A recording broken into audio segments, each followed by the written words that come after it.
बृहस्पति भगवान की जय। आज के इस वीडियो में आप सुन सकेंगे बृहस्पतिवार की व्रत कथा और आरती। तो कथा शुरू करते हैं। भारतवर्ष में एक प्रतापी और दानी राजा राज्य करता था। वो नित्य ही गरीबों और ब्राह्मणों की सहायता करता था, परंतु ये बात उसकी रानी को अच्छी नहीं लगती थी। वो ना ही गरीबों को दान देती और ना ही भगवान का पूजन करती थी, और राजा को भी वो दान देने से मना किया करती थी। एक दिन राजा शिकार खेलने के लिए वन को गए हुए थे, तो रानी महल में अकेली थी। उसी समय बृहस्पति देव साधु के वेश में राजा के महल में भिक्षा मांगने के लिए गए, और भिक्षा मांगी तो रानी ने भिक्षा देने से इनकार कर दिया और कहने लगी कि हे साधु महाराज, मैं तो इस दान पुण्य से तंग आ गई हूँ। मेरा पति तो सारा दिन धन लुटाते रहते हैं। मेरी ऐसी इच्छा है कि हमारा सारा धन नष्ट हो जाए, फिर ना रहेगा बांस और ना ही बजेगी बांसुरी। साधु ने कहा कि हे देवी, तुम तो बड़ी विचित्र हो। धन संतान तो सभी लोग चाहते हैं, पुत्र और लक्ष्मी तो पापी के घर में भी होनी चाहिए। यदि तुम्हारे पास अधिक धन है तो भूखों को भोजन दो, प्यासों के लिए प्याऊ बनवा दो, मुसाफिरों के लिए धर्मशालाएं खुलवाओ। जो निर्धन अपनी कुंवारी कन्याओं का विवाह नहीं करा सकते, उनका विवाह करा दो। ऐसे कई काम हैं जिनको करने से तुम्हारा यश लोक परलोक में फैलेगा। परंतु रानी पर इनके उपदेश का कोई भी प्रभाव नहीं पड़ा। वो बोली कि महाराज, आप मुझे कुछ न समझाएं। मुझे ऐसा धन नहीं चाहिए जो मैं हर जगह बांटती फिरूं। साधु ने उत्तर दिया कि यदि तुम्हारी ऐसी ही इच्छा है तो तथास्तु। तुम ऐसा करना कि बृहस्पतिवार को घर लीपकर पीली मिट्टी से अपना सिर धोकर स्नान करना, भट्टी चढ़ाकर कपड़े धो लेना। ऐसा करने से तुम्हारा सारा धन नष्ट हो जाएगा। इतना कहकर साधु महाराज वहां से अलोप हो गए।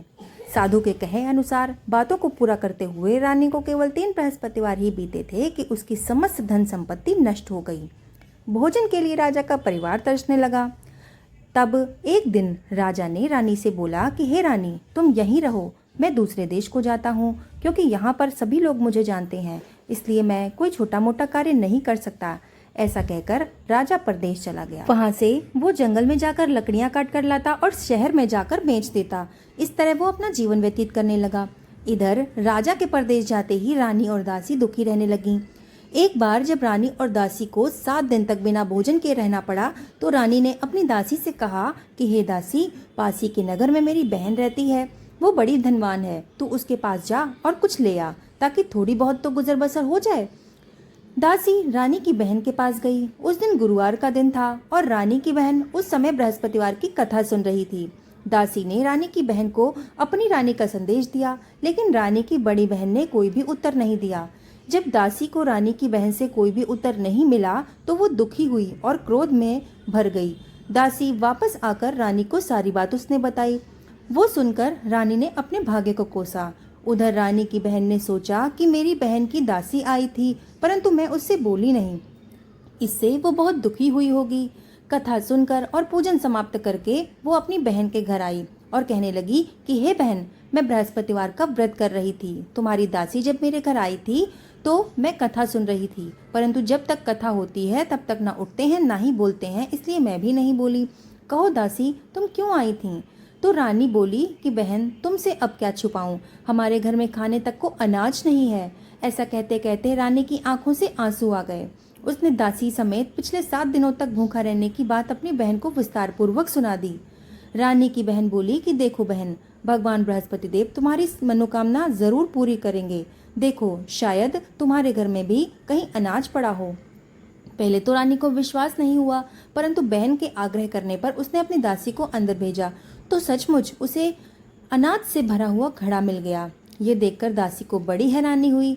दासी रानी से कहने लगी कि रानी, जब हमको भोजन नहीं मिलता था तो हम व्रत ही तो किया करते थे, इसलिए क्यों ना इनसे व्रत की विधि और कथा पूछ ली जाए, ताकि हम भी व्रत कर सकें। तब रानी ने अपनी बहन से बृहस्पतिवार के व्रत के बारे में पूछा। उसकी बहन ने बताया कि बृहस्पतिवार के दिन चने की दाल और मुनक्का से विष्णु भगवान का केले के जड़ में पूजन करें और दीपक जलाएं, व्रत कथा सुने और उस दिन पीला भोजन ही करें। इससे बृहस्पति देवता प्रसन्न हो जाते हैं। व्रत और पूजन विधि बताकर रानी की बहन अपने घर लौट आई। 7 दिन बाद जब गुरुवार आया तो रानी और दासी दोनों ने व्रत रखा। गुड़साल में जाकर चना और गुड़ ले आई, फिर उससे केले की जड़ तथा विष्णु भगवान का पूजन किया। अब पीला भोजन कहाँ से आए, इस बात को लेकर दोनों दुखी हो गए। चूंकि उन्होंने व्रत रखा था, इसलिए बृहस्पति देव उनसे अत्यंत प्रसन्न थे। इसलिए वे एक साधारण व्यक्ति का रूप धारण करके 2 थालों में सुंदर पीला भोजन दासी को लाकर दे गए। और भोजन पाकर दासी अत्यंत प्रसन्न हुई और फिर रानी और दासी ने दोनों ने मिलकर भोजन ग्रहण किया। उसके बाद वे सभी बृहस्पतिवार को व्रत करने लगे और पूजन करने लगे। बृहस्पति भगवान की कृपा से उनके पास पहले जैसी धन संपत्ति आ गई, परंतु रानी फिर पहले की तरह आलस्य करने लगी। तब दासी बोली कि देखो रानी, तुम पहले भी इस प्रकार आलस्य करती थी, तुम्हें धन रखने में कष्ट होता था, इस कारण सभी धन संपत्ति नष्ट हो गई थी। और जब भगवान बृहस्पति देव की कृपा से तुम्हें ये धन मिला है तो तुम फिर से आलस्य कर रही हो। रानी को समझाते हुए दासी कहती है कि बड़ी मुसीबतों के बाद तो हमने ये धन पाया है, इसलिए हमें ये धन दान पुण्य में खर्च करना चाहिए। भूखे मनुष्यों को भोजन कराना चाहिए और धन को शुभ कार्यों में खर्च करना चाहिए, जिससे तुम्हारे कुल का यश बढ़ेगा और स्वर्ग की प्राप्ति होगी। इसके अलावा पितर भी प्रसन्न होंगे। दासी की बात मानकर रानी अपना धन शुभ कार्यों में खर्च करने लगी, जिससे पूरे नगर में उसका यश फैल गया। वहीं एक दिन राजा दुखी होकर जंगल में एक पेड़ के नीचे आसन जमाकर बैठ गया और वो अपनी दशा को याद करके व्याकुल होने लगा। बृहस्पतिवार का वो दिन था कि एकाएक उसने देखा कि उस निर्जन वन में एक साधु प्रकट हो गए। वो साधु के वेश में स्वयं बृहस्पति देवता थे। वो लकड़हारे के सामने आकर बोले कि हे लकड़हारे, तुम इस सुनसान जंगल में चिंता में मग्न होकर क्यों बैठे हो।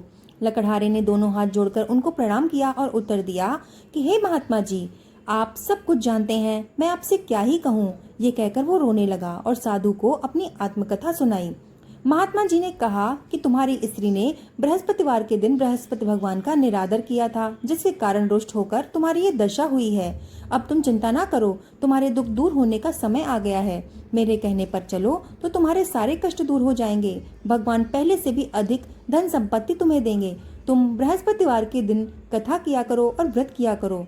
2 पैसे के मुनक्के और चने लाकर उनका प्रसाद बनाकर शुद्ध जल से लोटे में शक्कर मिलाकर अमृत तैयार करो। कथा के पश्चात अपने सारे परिवार और सुनने वाले प्रेमियों में अमृत व प्रसाद बांटकर आप भी ग्रहण करो।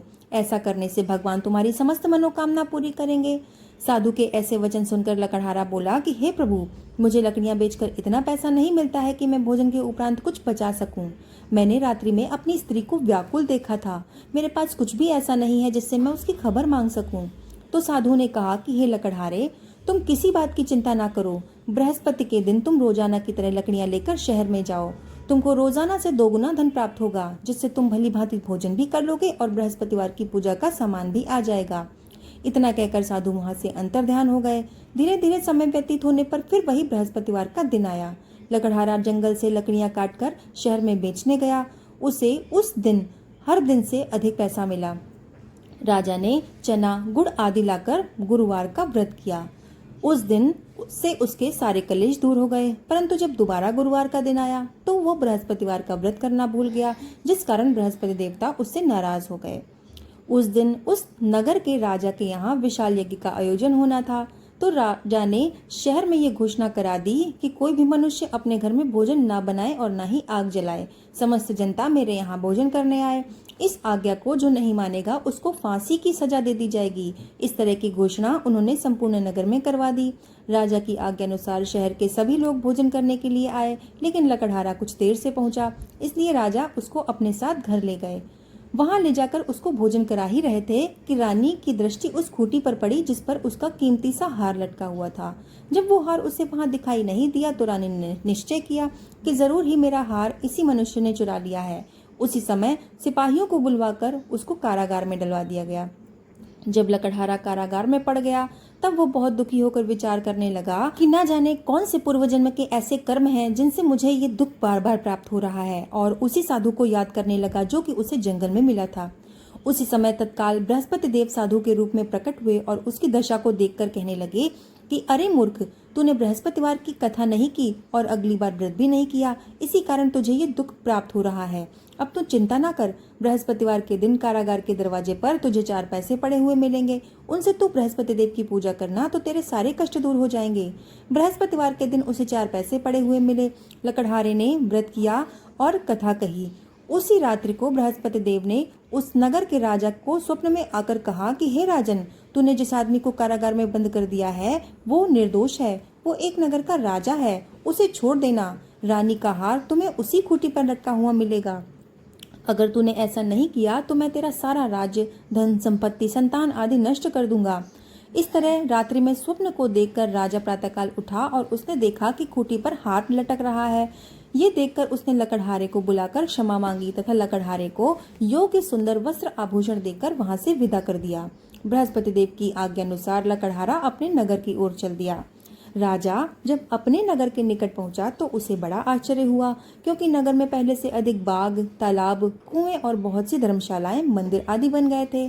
तो राजा ने पूछा कि ये सारे बाग और धर्मशालाएं आदि किसकी हैं? तो नगरवासी कहने लगे कि ये सब तो रानी और बांदी की हैं।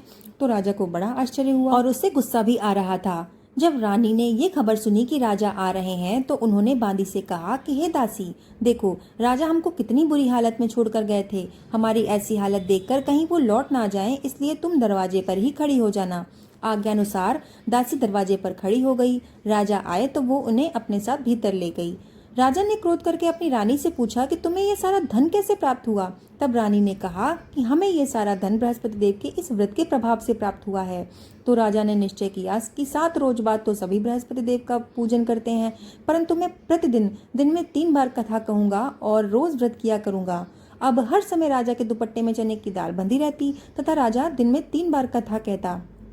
एक रोज राजा ने विचार किया कि चलो अपनी बहन के यहाँ हो आए। इस तरह का निश्चय करके राजा घोड़े पर सवार होकर अपनी बहन के यहाँ चलने लगा। मार्ग में उसने देखा कि कुछ आदमी एक मुर्दे को लेकर जा रहे हैं, तो उन्हें रोककर राजा कहने लगा कि अरे भाइयों, मेरी बृहस्पतिवार की कथा सुन लो। तो वे बोले कि लो, यहाँ हमारा आदमी मर गया है और इनको अपनी कथा की पड़ी। परंतु कुछ आदमी बोले कि चलो ठीक है, हम तुम्हारी कथा भी सुन लेंगे। तो राजा ने दाल निकाली। जब कथा आधी हुई तो मुर्दा हिलने लगा और जब कथा पूरी हुई तो राम राम कह के वो मनुष्य उठकर खड़ा हो गया। आगे मार्ग में उसे एक किसान खेत में हल चलाता हुआ मिला। राजा ने उसे देखकर उससे बोला कि हे भैया, तुम मेरी बृहस्पतिवार की कथा सुन लो। किसान बोला कि जब तक मैं तेरी कथा सुनूंगा तब तक तो 4 हरैया जोत लूंगा। जा अपनी कथा किसी और को सुनाना। इस तरह राजा आगे चलने लगा। राजा के हटते ही बैल पछाड़ खाकर गिर गए और किसान के पेट में बड़े जोर की दर्द होने लगी। तभी उसकी माँ उसके लिए रोटी लेकर आई। उसने जब देखा तो अपने पुत्र से उसका हाल पूछा और बेटे ने भी अपना हाल कहकर सुना दिया। तो बुढ़िया दौड़ी दौड़ी उस घुड़सवार के पास पहुंची और बोली कि मैं तेरी कथा सुनूंगी, लेकिन तू अपनी कथा मेरे खेत पर ही चलकर कहना। राजा ने बुढ़िया के खेत पर जाकर कथा कही। उसके सुनते ही बैल उठ खड़े हुए और किसान के पेट का दर्द भी बंद हो गया। राजा अपनी बहन के यहाँ पहुंचा। बहन ने भाई की खूब मेहमानी की। दूसरे रोज प्रातःकाल जब वो जगा तो वो देखने लगा कि यहाँ तो सब लोग भोजन कर रहे हैं। तो राजा ने अपनी बहन से कहा कि यहाँ कोई ऐसा मनुष्य नहीं है जिसने अभी तक भोजन नहीं किया हो, मेरी बृहस्पतिवार की वो कथा सुन ले। तो उसकी बहन बोली कि भैया, ये देश ऐसा ही है, यहाँ पहले लोग भोजन करते हैं, बाद में कोई अन्य काम करते हैं। अगर पड़ोस में फिर भी कोई होता है तो मैं देख आती हूँ। ऐसा कहकर वो देखने के लिए चली गई, परंतु पड़ोस में उसे कोई भी ऐसा व्यक्ति नहीं मिला जिसने भोजन न किया हो। तभी वो एक कुम्हार के घर गई जिसका लड़का बीमार था। जब उसे मालूम हुआ कि यहाँ 3 रोज से किसी ने भोजन नहीं किया है, तो रानी ने अपने भाई की कथा सुनने के लिए कुम्हार को तैयार कर लिया और वो तैयार भी हो गया। राजा ने जाकर बृहस्पतिवार की कथा कही, जिसको सुनकर वो लड़का ठीक हो गया। अब तो राजा की प्रशंसा होने लगी। एक रोज राजा अपनी बहन से कहने लगा कि बहन, तुम जाओ और तैयार हो जाओ, हम अपने घर चलेंगे। तुम भी तैयार हो जाओ और अपने लाल को भी ले आना। राजा की बहन ने अपने सास से जाकर कहा तो सास कहने लगी कि तुम चली जाओ, परंतु अपने लड़के को ना ले जाना, क्योंकि तेरे भाई की कोई औलाद नहीं है। तो बहन ने अपने भैया से कहा कि भैया, मैं तो चलूंगी पर मेरा बालक नहीं जाएगा। तो राजा बोला कि अगर बालक ही नहीं जाएगा तो तू जाके क्या करेगी। बड़े दुखी मन से राजा अपने नगर की ओर लौट आया। राजा ने रानी से कहा कि हम निर्वंशी हैं, हमारा तो मुंह भी देखने का धर्म नहीं है और कुछ भोजन भी नहीं किया। रानी बोली कि हे प्रभु, बृहस्पति देव ने हमको सब कुछ दिया है तो वो हमें औलाद भी अवश्य देंगे। उसी रात बृहस्पति देव ने राजा के स्वप्न में आकर कहा कि हे राजन, उठो और सारी सोच को त्याग दो, तेरी रानी गर्भ से है। राजा की ये बात सुनकर वो बड़ी खुश हुई। 9वें महीने में उसके गर्भ से एक सुंदर पुत्र पैदा हुआ। राजा बोला कि हे रानी, स्त्री बिना भोजन किए रह सकती है, परंतु बिना किसी से कहे नहीं रह सकती। जब मेरी बहन आए तो तुम उससे कुछ भी मत कहना। रानी ने पहले तो सुनकर हाँ कर दी, लेकिन जब राजा की बहन ने यह शुभ समाचार सुना तो वो खुशी के मारे बधाई देने के लिए अपने भाई के यहाँ आई। तो रानी ने उससे कहा कि घोड़ा चढ़कर तो आई नहीं, गधी चढ़कर आई। तो राजा की बहन कहने लगी कि भाभी, मैं अगर इस प्रकार तुमको न कहती तो तुम्हें औलाद कैसे मिलती। बृहस्पति देवता ऐसे ही हैं, जैसे जिसके मन में कामनाएं होती हैं उन सभी की कामनाओं को पूर्ण करते हैं। जो सद्भावना पूर्वक बृहस्पतिवार का व्रत करते हैं तथा कथा पढ़ते या सुनते हैं और दूसरों को सुनाते हैं, बृहस्पति देवता उन सभी की मनोकामनाओं को पूर्ण करते हैं। भगवान बृहस्पति देव उसकी सदैव ही रक्षा करते हैं। संसार में जो मनुष्य सद्भावना से भगवान जी का पूजन व्रत सच्चे हृदय से करते हैं तो उनकी सभी मनोकामनाएं पूर्ण होती हैं।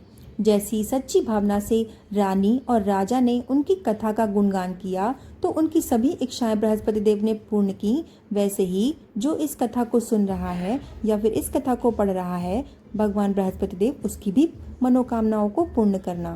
बोलो बृहस्पति देव की जय, विष्णु भगवान की जय। अब सुनते हैं बृहस्पति देव की आरती। ओम जय बृहस्पति देवा, स्वामी जय बृहस्पति देवा। छिन छिन भोग लगाऊं, कदली फल मेवा। ओम जय बृहस्पति देवा, तुम पूर्ण परमात्मा, तुम अंतर्यामी। जगत पिता जगदीश्वर, तुम सबके स्वामी। ओम जय बृहस्पति देवा, चरणामृत निज निर्मल, सब पातक हरता।